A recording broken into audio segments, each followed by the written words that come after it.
Tonight, just a weekend away now, and the leaders battle for every vote. By age group, by region, by party, we're on it. Our future is at stake. Greta Thunberg brings out thousands in Edmonton, not all of them on her side. Very often we don't know when someone we love is deeply troubled. The clues about a mass killer in plain sight. And the first all-woman walk-in space. Okay, copy. Let me know when you're clear for me to start. A STEM inspiration for girls. We're with a group who are shooting for the stars. This is The National. With just one weekend left to convince you, if you still need convincing, three party leaders were trying everything today, not just the rational talk of platform and policy, but also tapping into the emotional side of politics, fear, distrust, and disinformation. The Liberals, Conservatives, and NDP all dealt with it today, sometimes pushing it, other times pushing back against it. We are with all three parties, but let's start with Katie Simpson and the Conservatives. Thank you very much. Looking to build momentum, Conservative leader Andrew Scheer leveled a baseless attack today against a non-existent Liberal NDP coalition. To pay for even half of these never-ending deficits, the Trudeau NDP coalition would have to raise the GST from 5% to 7.5%. No party leader has said they'd raise the GST, but when challenged, Scheer stood by his claim. Did you just pick it out of thin air? It doesn't, there's no evidence. They will run these massive deficits, $40 billion of new deficits alone to pay for the NDP Liberal coalition promises. That money has to come from somewhere. Raising the GST from 5 to 7.5% is one option. Those claims are entirely untrue. We absolutely will not raise the GST. Scheer did get some support for his made-up GST assertion from New Brunswick's progressive Conservative Premier. Blaine Higgs then went on to accuse the federal Liberals of dividing the country, in part by catering to Quebec. So are you suggesting Quebec is maybe like the favorite child right now because nobody's saying anything? Well, not right now. It's been a continuous thing. I mean, it's been forever, really. So that's not a new thing. Interesting timing, considering Scheer's next stop was Quebec, where he's desperately trying to hang on to seats as his party bleeds support to the Bloc Québécois. Merci beaucoup tout le monde. On ne lâche pas. Scheer's made-up GST claim was no accident. His team hopes it scares supporters into showing up in big numbers on Monday. Katie Simpson, CBC News, Drummondville, Quebec. I'm Salima Shivji with the Liberal campaign in Ontario, where Justin Trudeau is spending these final campaigning days right on message. What an incredible pleasure to see everyone out here today, and everyone's so happy and positive, despite living in Doug Ford's Ontario. Again, using the province's premier as a stand-in for federal Conservative leader Andrew Scheer, at every occasion turning back to a now familiar refrain. With Doug Ford choosing cuts, cuts, cuts. And now Andrew Scheer wants you to double down on Conservative cuts? I don't think so. Trudeau today is stoking fears of austerity, even in his response to that baseless GST claim by Scheer. But all they're offering is cuts. Cuts 4 times greater than Doug Ford's. So perhaps that's all they can do, is make things up. The Liberal leader needs Ontario to offset expected losses in Quebec and elsewhere. So Trudeau is now acknowledging there is a chance that there could be a Conservative government, and that would mean cuts. Leaning into fear and a call to strategic voting for progressive voters. This election isn't about me. This election is about you. We will make life more affordable. The Liberal team clearly feels the strategy is working. They're going for more rallies like this one as a show of force, and they're hitting 3 provinces tomorrow as they head west to repeat the same pitch over and over. Salima Shivji, CBC News, Vaughan, Ontario. Uprising! Uprising! I'm Hannah Thibodeau with the NDP in British Columbia, where Jagmeet Singh is pushing to win, but also fielding hypothetical questions about what he'd do if his party held the balance of power in a minority government. Canadians want to know if they're going to have to go back to the polls. Is there any circumstances where you could find agreement? Andrew Scheer has promised the first thing he'd do is scrap the carbon tax. So in a Conservative minority, would Singh vote against it? No clear answer. We're not going to support in any way Mr. Scheer being put into the Prime Minister's seat. But in a potential Liberal minority, would Singh make NDP support conditional on cancelling the Trans Mountain pipeline? He seems to be more clear.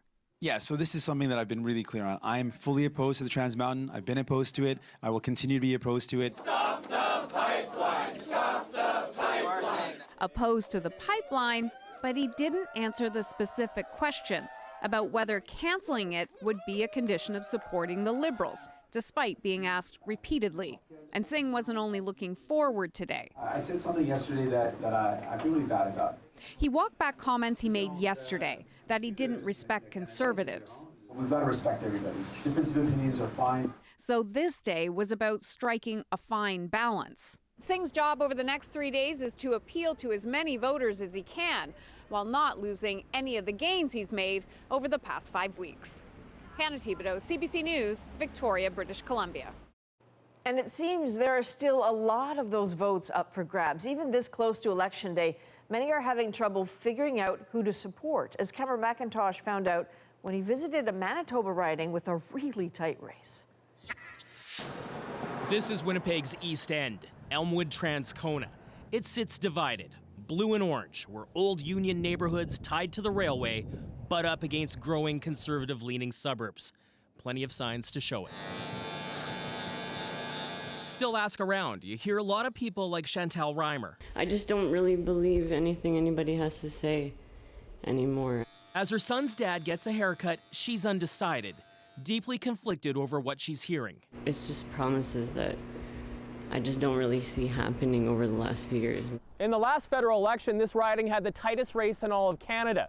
The NDP edged out the incumbent Conservatives by just 61 votes. In last month's provincial election, the NDP flipped the seat from the Conservatives by just 115 votes.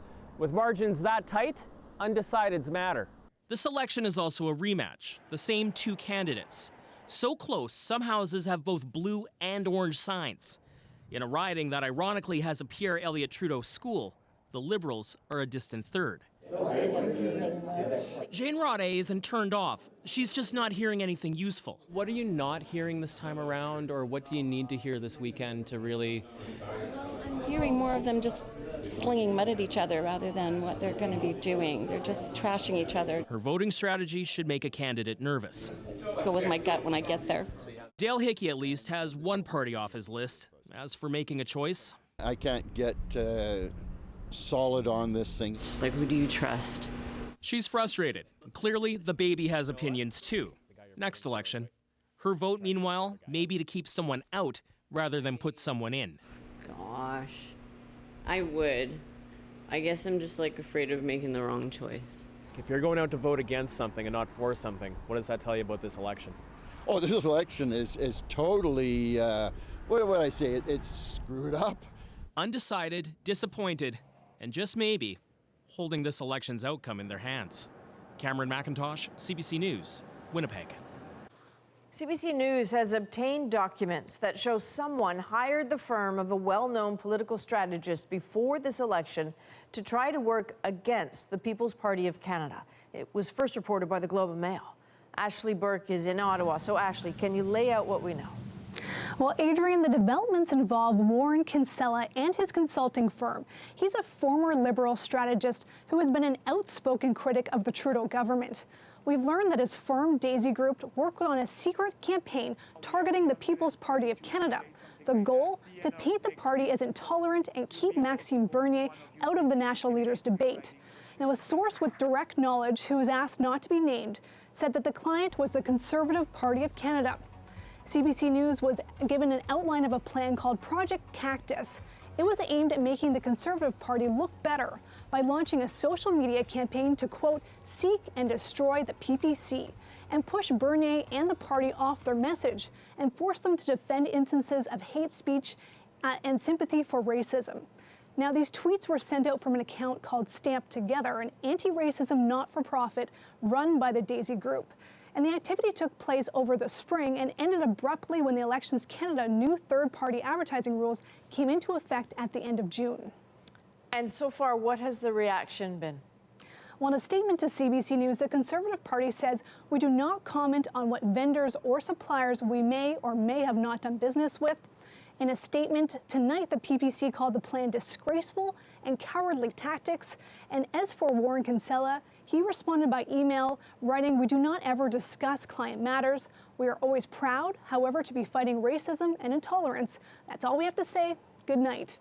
Now, the Commissioner of Elections Canada could investigate a case like this if someone filed a complaint, but because of privacy laws, the Commissioner's office can't say if that's happened. Adrian? All right, thanks very much, Ashley. Now, Quebec voters could have a huge impact on the outcome Monday. In about 15 minutes, we head to a riding with a close three-way race, and we'll look at one group's plan to get first-time voters out to the polls. For now, though, let's turn to some other news. Greta Thunberg brought her message of climate change to the heartland of Canada's oil and gas industry. Thousands gathered at Alberta's legislature, but as Carolyn Dunn tells us, not everyone was there to support her. This is what community looks like. Supporters formed a protective bubble around Swedish climate activist Greta Thunberg as she marched through Edmonton. A polarizing figure, but even in Canada's oil and gas country, Thunberg drew a crowd of thousands. In this crisis, we will not be bystanders.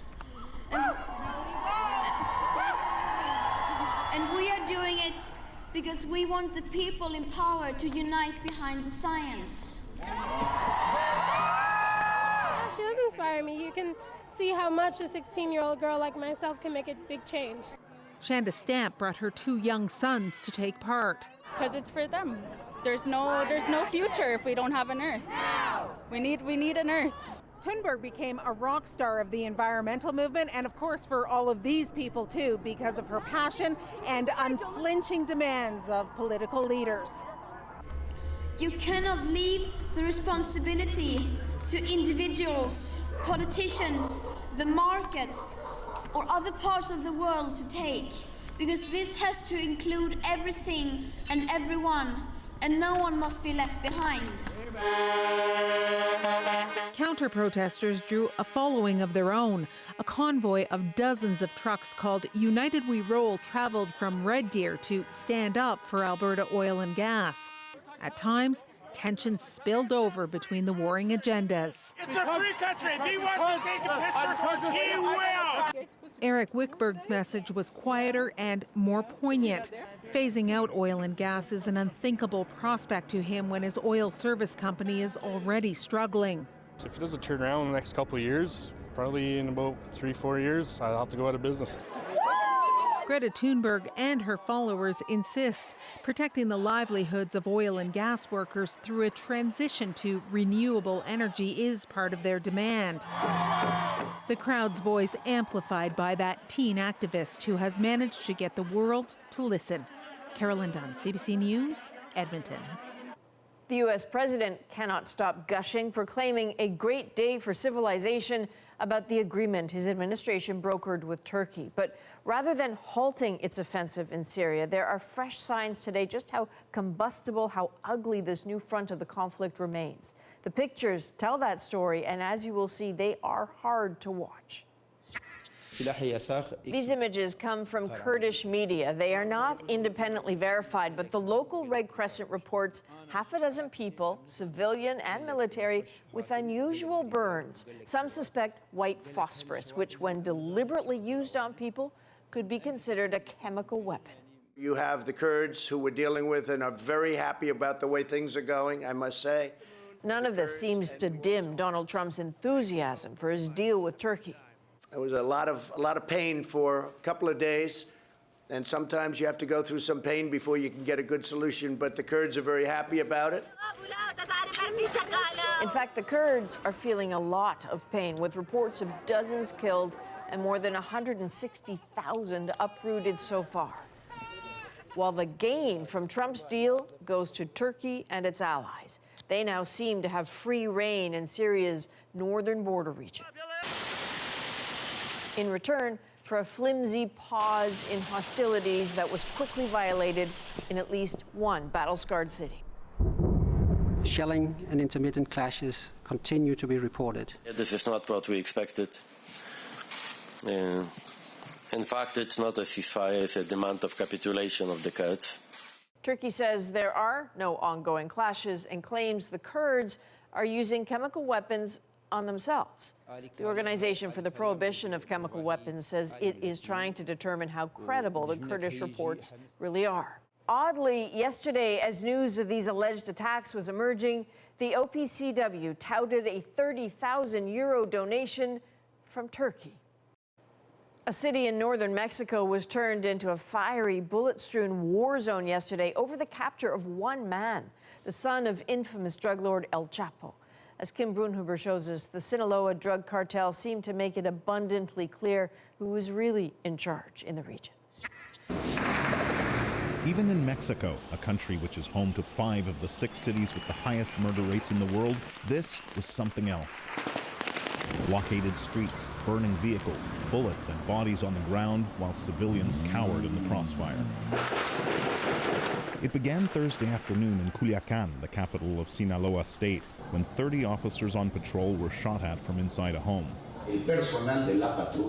Patrol personnel repelled the assault, took control of the house, and arrested 4 people inside, says Mexican Security Minister Alfonso Durazo.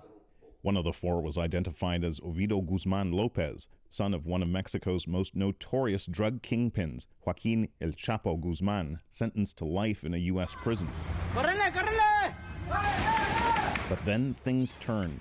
Cartel gunmen surrounded the home, armed with military-grade weapons, turning the city into a virtual war zone. Outnumbered and outgunned, the security forces said they had no choice. They let Guzman Lopez go. This has been the deadliest year in Mexico in more than 2 decades. This latest incident was yet another humiliation for Mexico's government at the hands of the drug cartels. Today, Mexican President Andrés Manuel López Obrador defended the country's security forces. Capturing a criminal, he says, isn't worth civilian lives. This decision was made to protect citizens. You can't fight fire with fire, he said. We don't want deaths, we don't want war. But by targeting drug kingpins, Mexico's security forces have a war on their hands, whether they want one or not. And this latest brazen display of force by the cartel suggests it's a war the government seems unlikely to win. Kim Brunhuber, CBC News, Los Angeles. We're back in 2 minutes with more news. Inside the mind of a mass shooter, the Fifth Estate looks at how to stop a terrifying phenomenon. And later, Houston, we have a milestone. 2 women take a walk into history.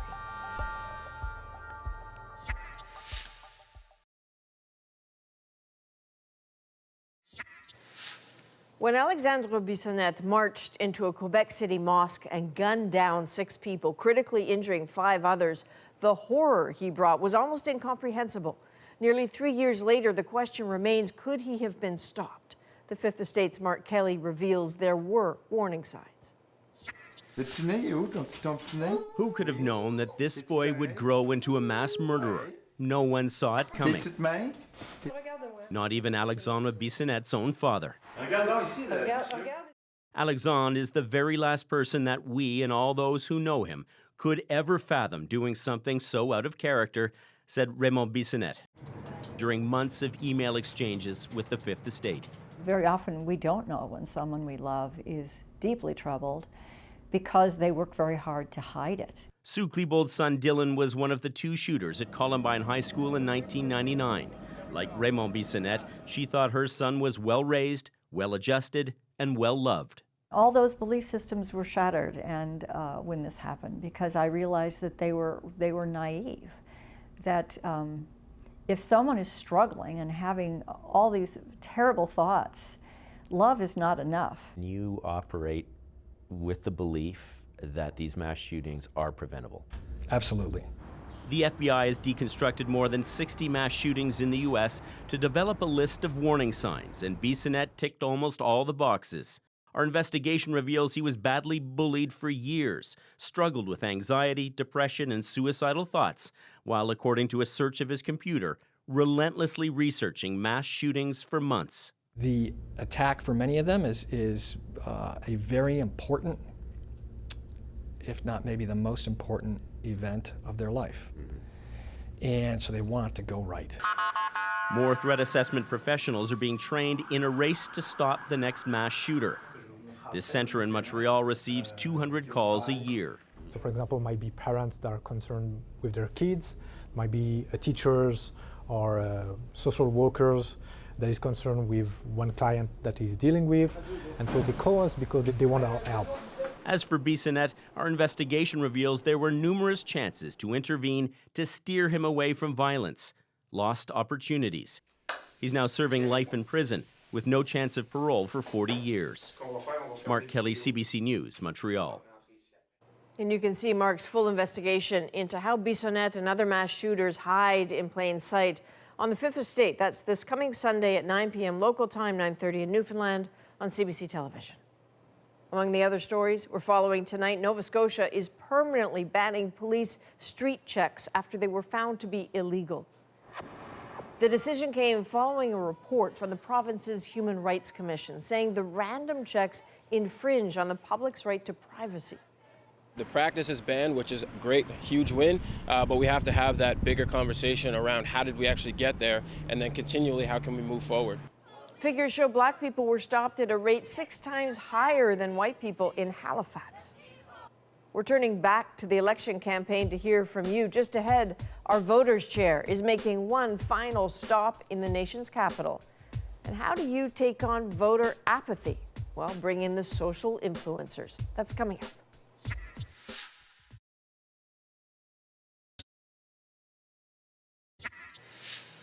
Time is running out for Canadians to decide who they are going to choose. So tonight, we want to go in depth with a party, a region, and with voters. In a moment, we'll bring you our voters' chair from Ottawa with messages for the next Prime Minister. Keep your promises. We'll also show you how Instagram influencers are turning followers into first-time voters. Our identities are political. And we'll hit the road with Elizabeth May as she makes a final pitch for going green. The climate crisis, sea level rise, these are huge issues. But first, we take you to Quebec. Party leaders have spent a lot of time campaigning there, and for good reason. As Alison Northcott explains, key ridings are still up for grabs. It could be a tight race in the Montreal riding of Hochelaga. Guylaine Tremblay says she's already decided she'll vote strategically for the Liberals. Je veux vraiment pas que les conservateurs rentrent. Because she really doesn't want the Conservatives to get in. But if she were voting with her heart, she says she'd choose the Bloc. This was once a Bloc Québécois riding, but it was swept up in the Orange Wave in 2011. Now it's one of the vulnerable Quebec ridings that the NDP could lose. The Bloc wants to win it back, and the Liberals are also fighting for it. The Bloc's steady rise in the polls could hurt the Liberals and Conservatives in Quebec and stand in the way of a majority government, while the parties try to save the seats they had. At this local market, Colette Aymar says she didn't expect the Bloc to gain traction. I'm very upset about it. Why is that? Yeah, I don't see why the Bloc Québécois is running for, a government that is for all of Canada. Marie-Claude Collin says while she voted Liberal last time, this time the Bloc's new leader, Yves-François Blanchet, has made all the difference for her. She was impressed by his performance at the debates and his promises to defend Quebec in Ottawa. For her, that includes the French language and Quebec's secularism bill. I just got my citizenship in 2016. In his first federal election as a Canadian, Fouad Babit hopes for an NDP win. I did not see a daily change in Canada in the last 4 years. I was in Alberta, I was in British Columbia and Quebec. In all 9 years in Canada, I did not see with the Liberals. Quebec has been a focal point throughout the campaign, and with close races like this one, it will be on election night too. Alison Northcott, CBC News, Montreal. So now let's take you to the West Coast. That's where, in the campaign's final days, Elizabeth May hopes to paint Vancouver Island green. Tanya Fletcher was with her. A warm welcome for a familiar face on home turf, a leader who's no stranger here. Come on, Boarding a biodiesel bus, Elizabeth May embarked on a campaign blitz across Vancouver Island, hitting all 7 ridings in 2 days. Thank you for your support. It means Honored a lot. to see you here. Oh.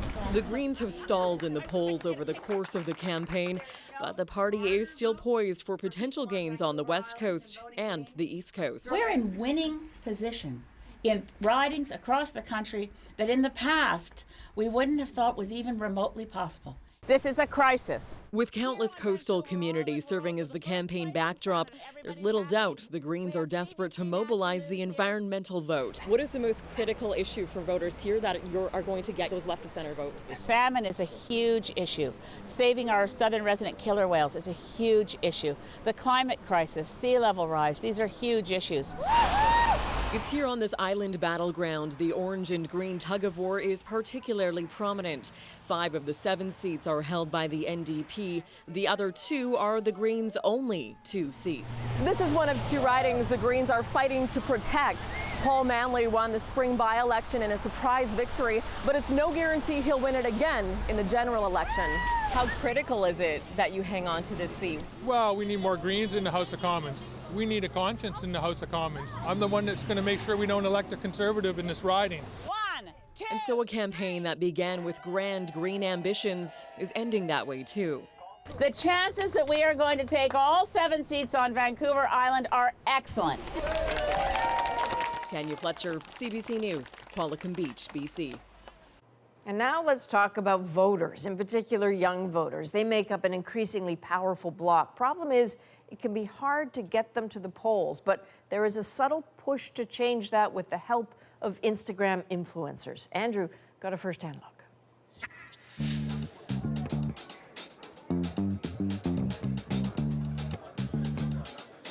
It's picture perfect. 30 exclusive invites to a free lunch on the rooftop of a boutique hotel. The guest list as colorful as the decor. There's the lifestyle blogger, the singer, the model, the traveler. But the one thing they all have in common, they have followers. Lots of them. My name's Andrew Lovesey, and I have just over 18,000 followers on Instagram. I have 29,000 followers. I have around 60,000 followers. I have 101,000 followers. So for this gathering, everything is as Insta-worthy as it gets. Instagram's actually a partner in bringing all these people together, because what gets snapped here and in the days to come will be seen and heard by hundreds of thousands of people right up until Election Day. Your followers trust you. This is Caro Lutfi. She and her team at Apathy is Boring are the brains behind all of this. The group's mission to get young people 18 to 30 engaged in the political process. And that usually means voting. So one of the things that we know is that simply making an ask of somebody in a meaningful way increases their likelihood to get out and vote by up to 10%. So Apathy is Boring is out in the streets doing this work face to face across this country. But if we can also get the support of communities online to make this ask of their followers, then we'll be able to reach far more youth than one organization ever could alone. So here's the uphill climb. According to a recent study carried out by Abacus Data, commissioned by the Canadian Alliance of Student Associations, almost half of 18 to 25-year-olds said they didn't follow national politics all that closely. But following an influencer, that can feel like following a friend. Still, here's the thing. These aren't exactly political people. My name is Capri, and I'm a singer-songwriter. I mainly focus on fashion, some beauty, lifestyle content, etc. Yeah, I work for Canadian Geographic magazine as the manager of editorial and travel partnerships. So I share, anything from like affordable fashion finds to like beauty tips and tricks. How political are the influencers that you've invited here today? It depends what you mean by political. So I would argue that democracy and politics is in everything, right? Right. They're not But how explicitly are they talking about politics? Exactly. That's the they're question, not. right? Yeah. Right. And their followers, by extension, too. How engaged in the political system do you think their followers are right now? I think likely not very engaged, which is why that's the audience we're targeting. So working with a beauty blogger or a fashion Instagram influencer or a body positivity Instagram influencer helps us reach a diversity of youth populations that don't always hear this message. This is Samantha Best. She might count herself among the people who are following the cues of others. My boyfriend's family is very into politics, so it does come up at family dinners. And Samantha also follows Jenna. They've never met, but while she thinks she was probably going to vote even before seeing Jenna's posts, those gentle nudges certainly didn't hurt.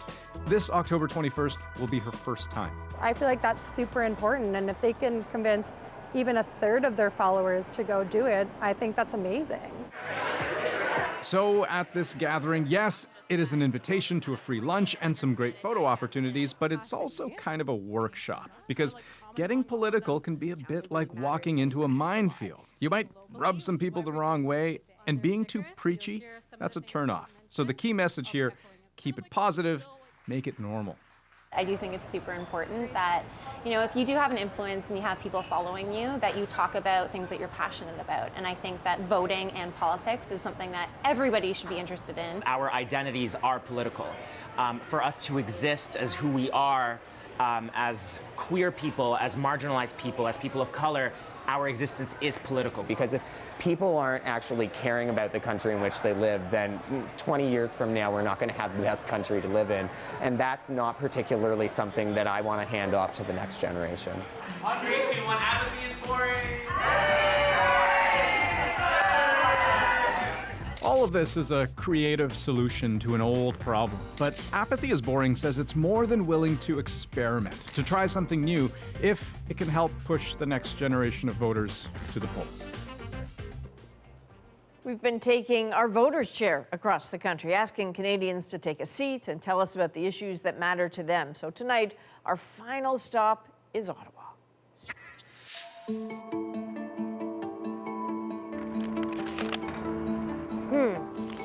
Ooh, that's a good one. This is tough.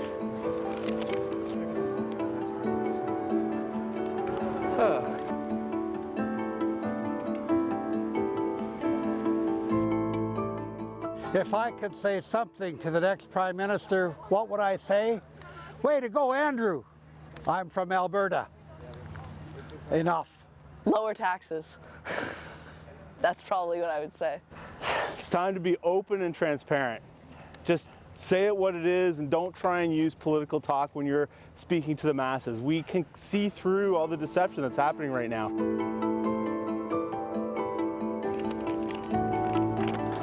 If I could say something to the next Prime Minister, what would I say?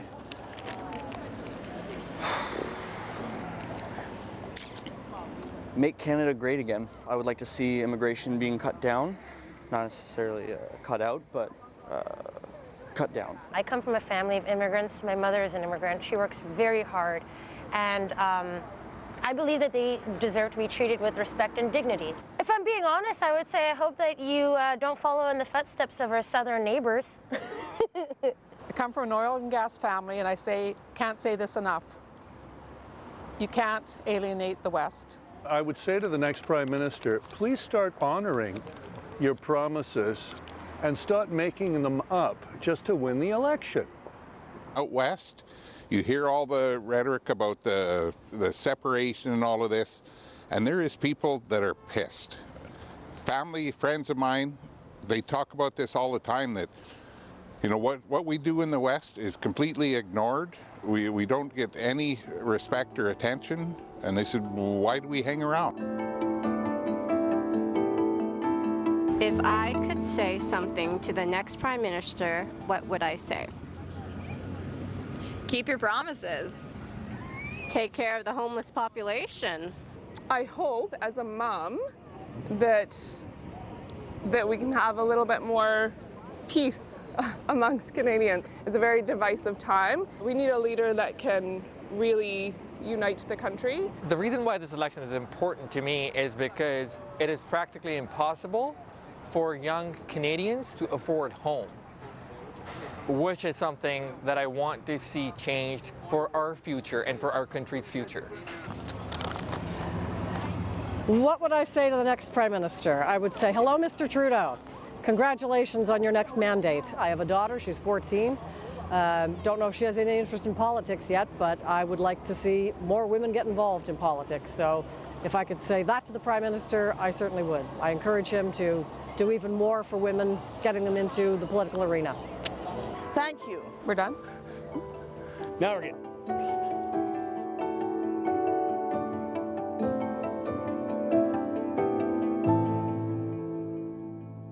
And of course, Monday is the day, and CBC News is your destination for all the results and reaction. Rosie leads our team for this special coverage. You won't want to miss a bit of it. It all begins at 6:30 p.m. Eastern, Election Night 2019. We have to take a bit of a short break, but when we come back, musicians and their mental health. Canadian artists warn this is becoming a crisis, but it doesn't have to be.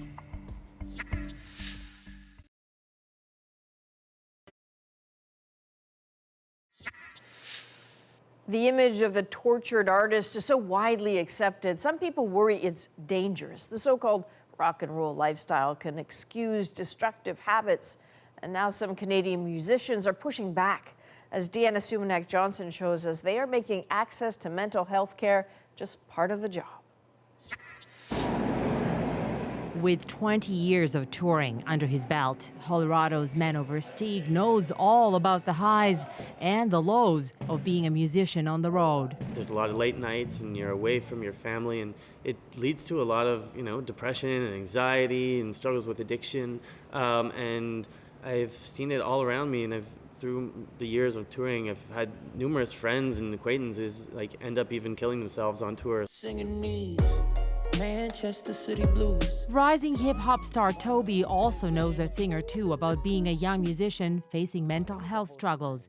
He was lucky enough to have the means to pay for therapy. I was working full-time, so I had benefits at work that helped to supplement it, and then I had a steady income from my paycheck to pay for it. And we could dance. Several recent studies indicate that musicians might be at a higher risk for mental illness than general populations. Swedish digital music platform Record Union asked nearly 1,500 indie musicians about their mental health and found that close to 3/4 of respondents said they experienced stress, anxiety, and depression. Had a really hard time. Neuroscience researcher Joe Barnby says the survey is just the beginning of research into musicians and their mental health. I don't think there's necessarily anything inherent in being a musician that makes it difficult. I think what it is the lifestyle that goes around it, in terms of not necessarily having enough money, having high stress put upon you, probably being lonely. But Canada's young musicians don't accept that. Toby organized an event in Toronto where musicians got to discuss their mental health. I don't subscribe to the tortured artist ideology. I don't subscribe to that at all. And Man Oversteeg is putting his money where his mouth is. The label he founded, Royal Mountain Records, is the first one in Canada to offer mental health benefits to the artists it signs. When I'm doing the part of my job where I make money off other bands, I feel like it's my absolute duty to try and take their health into consideration. And because his band, Colorado, is playing its last show at the end of this year, he hopes to be able to devote more time to his initiative, ensuring the cliche of a depressed, addicted musician struggling on the road becomes just that, a cliche. Deanna Sumanak-Johnson, CBC News, Toronto. There is lots more still ahead on tonight's program. Coming up, a big day on the International Space Station. 2 women and their walk on the wild side.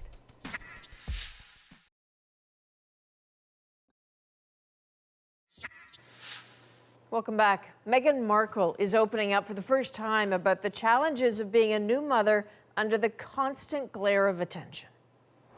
Not many people have asked if I'm okay, but it's a very real thing to be going through behind the scenes.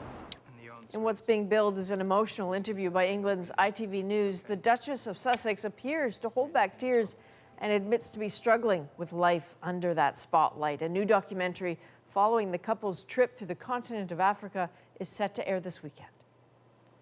And Barcelona has once again come to a standstill tonight as hundreds of protesters battled police in the heart of the city. Masked demonstrators clashed with police amid anger over the jailing of Catalan separatist leaders. The violence came after a day of a largely peaceful demonstration that saw more than 500,000 people flood the streets of the Catalan capital. Spanish officials say there have been nearly 130 arrests since protests broke out 5 days ago. Just ahead, a repair job for the history books. Up there, the first all-female spacewalk at the International Space Station. And down here, a girls' school watching in wonder.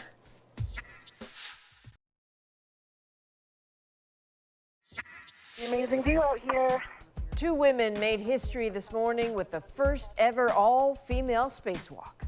I think it's important because of the historical nature of what we're doing, and that in the past, women haven't always been at the table.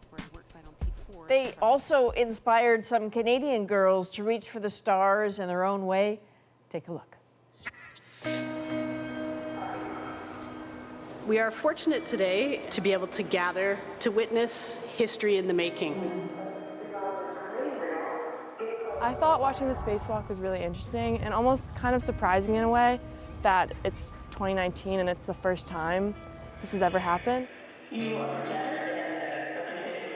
It was cool to see that 2 women could do something so incredible, and it was cool to see a part of history come to life today. If there's been so many spacewalks, why is this the first time that it's like an only woman one? That's a good question. I wanted to show the spacewalk in my class today because I think it's really important for girls to see how the things they do in the classroom translate to the real world. There's a variety of educational backgrounds and disciplines of people who become astronauts. I think the progression of women in science and of women in STEM is really important for them to understand. And we are where we are today because a lot of people have paved the way. And these 2 women are paving the way for them in some respect to give them the opportunities that they want to pursue. We're going to go to the park and we're going to launch our rockets. Make sure you're wearing your goggles. Make sure you look to see where the rocket is pointing. And make sure there's not a human being in the way of the rocket.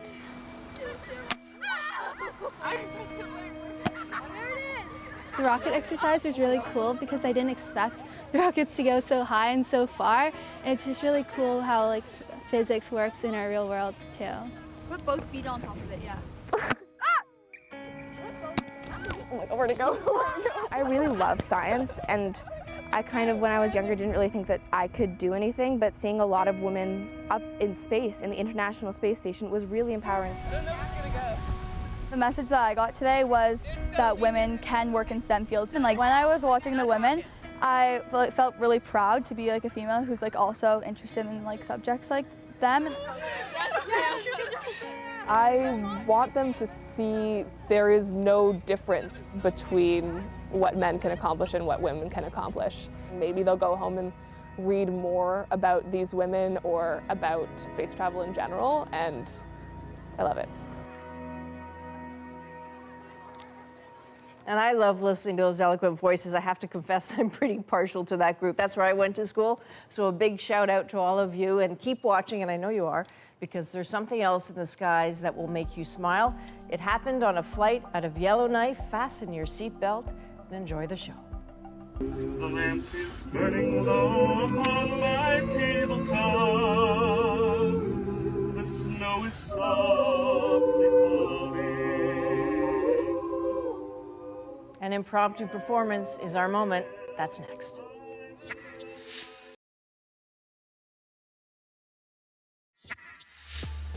If you've flown in the winter or up north before, this might sound familiar. You line up, you get through security, you board the plane, only to be stuck on the tarmac, waiting for the plane to be de-iced.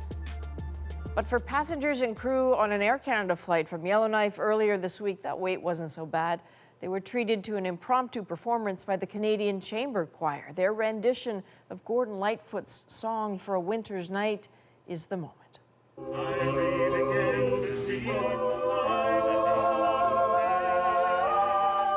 Flight attendants were great about it. The pilot kept us updated.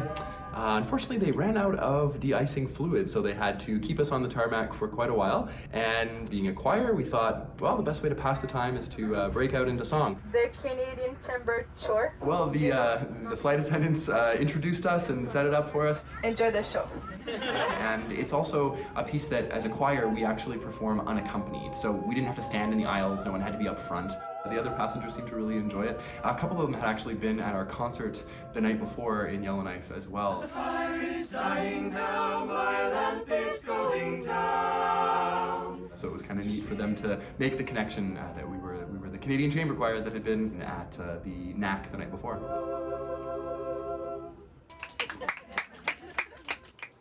And how great is that song for a winter's night? Totally appropriate. It was the first snowfall of the season in Yellowknife, and it's the first time they performed in the north after 20 years of performing together. That is a national for this Friday, October 18th. Good night.